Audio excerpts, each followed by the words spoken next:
नमस्कार सर्वांना, Rupali delicious kitchen मध्ये आपलं स्वागत आहे। आज आपण पारंपरिक अशी रेसिपी बघणार आहोत, म्हणजे शेंगोळे, कुळथाचे शेंगोळे। याला कुळथाला कुठं हुलगे पण म्हणतात। बऱ्याच ठिकाणी शेंगोळ्याला पण वेगवेगळ्या पद्धतीने ओळखले जाते।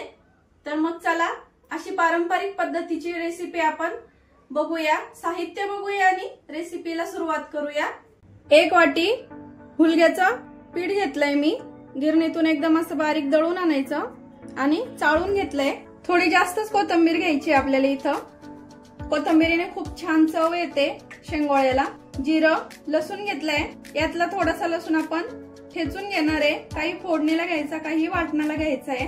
हा आमचा घरगुती लाल मसाला आहे, नाशिक स्पेशल लाल मसाला आणि नाशिक स्पेशल काळा मसाला। तुम्हाला ऑर्डर करायचा असेल तर तुम्ही ऑनलाईन ऑर्डर करू शकता। धना पावडर, हळद, चवीपुरतं मीठ, शेंगदाणे घेतले भाजलेले आणि हिंग घेतलाय फोडणीसाठी। तर यातल्या अर्ध्या शेंगदाण्याचं आपल्याला कूट तयार करायचं आहे, ओबड धोबड। काही याचं वाटण तयार करून घ्यायचंय, म्हणजे एकदम बारीक वाटण करायचंय। तर फोडणीसाठी आपल्याला जिरं आणि हिंग लागणार आहे आणि लसूण आपला थोडासा ठेचून घ्यायचा आहे। कोथिंबीर बारीक कट करून घेते, मग आपण पुढची तयारी बघूया। अर्ध्या शेंगदाण्याचं कूट करून घेतलाय आणि अर्धे शेंगदाणे याच्यामध्ये टाकले। लसूण घेतलाय, त्यातले आपल्याला अर्धा लसूण वाटणामध्ये टाकायचा आहे आणि पाव चमचा जिरं घ्यायचंय आपल्याला वाटणामध्येच, यामुळे छान चव येते। तर आता हे बारीक वाटून घेते मी एकदम। तर असं ओबड धोबड असा शेंगदाण्याचं कूट करून घेतलंय, म्हणजे रश्श्यामध्ये जेव्हा दाताखाली शेंगदाणे येतात छान लागतात ते। वाटण या प्रकारे आपलं वाटून घेतलं, एकदम बारीक वाटायचं, फाईन। पीठ टाकून घेऊया परातीमध्ये। आपल्याला भरपूर अशी कोथिंबीर टाकून घ्यायची आहे पिठात आणि थोडीशी वरनं फोडणीसाठी पण ठेवायची आहे। फोडणीसाठी लसूण ठेचून घेतलंय। इथं घरगुती लाल मसाला 1 ते 1.5 चमचा टाकते, तुम्ही कमी अधिक करू शकता। चवीपुरतं मीठ घेतलंय, ते इथं टाकून घेते मी।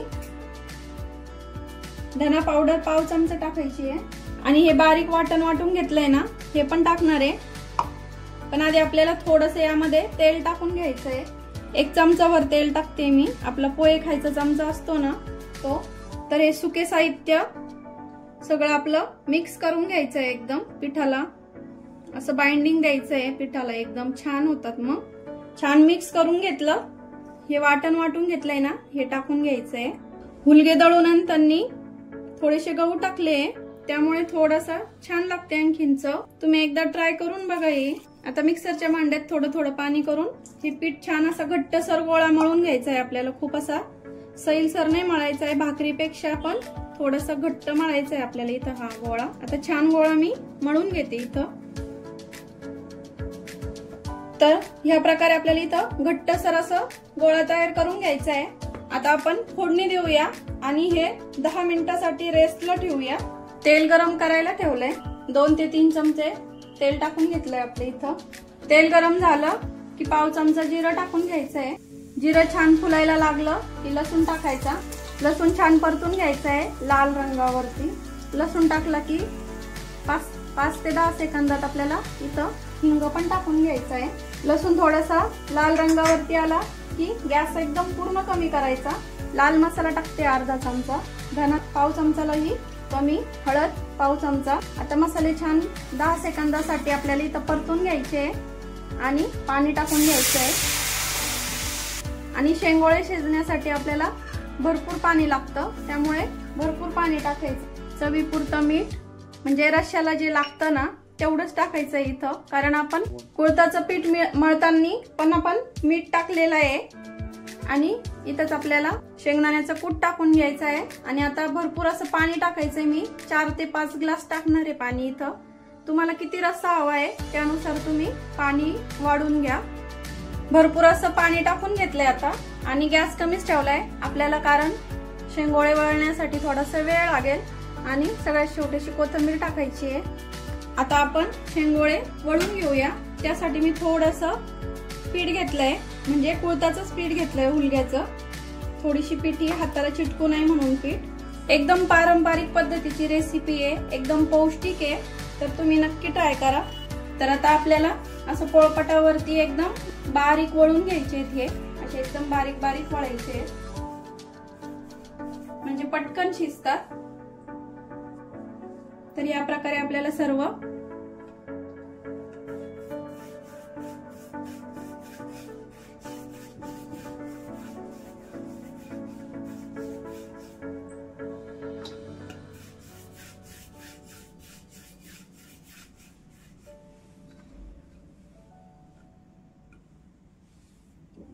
याच पद्धतीने आपल्याला आता सर्व पिठाचे शेंगोळे तयार करून घ्यायचे आणि सर्व शेंगोळे वळून झाले की मी दाखवते तुम्हाला। इथं सगळे शेंगोळे असे एकसारखे वळून घेतले म्हणजे शिजायला पण सारखेच शिजतात। आणि इथं आपल्या फोडणीच्या पाण्याला सुद्धा उकळी आली छान। तर आपल्याला आता हे उकळीमध्ये सोडायचे म्हणजे तुकडे वगैरे होत नाही काहीच। घट्ट पीठ मळल्यामुळे ते असे एकमेकाला असे चिपकत नाही, त्यामुळे घट्टच पीठ मळायचं आणि थोडंसं तेल टाकायचं।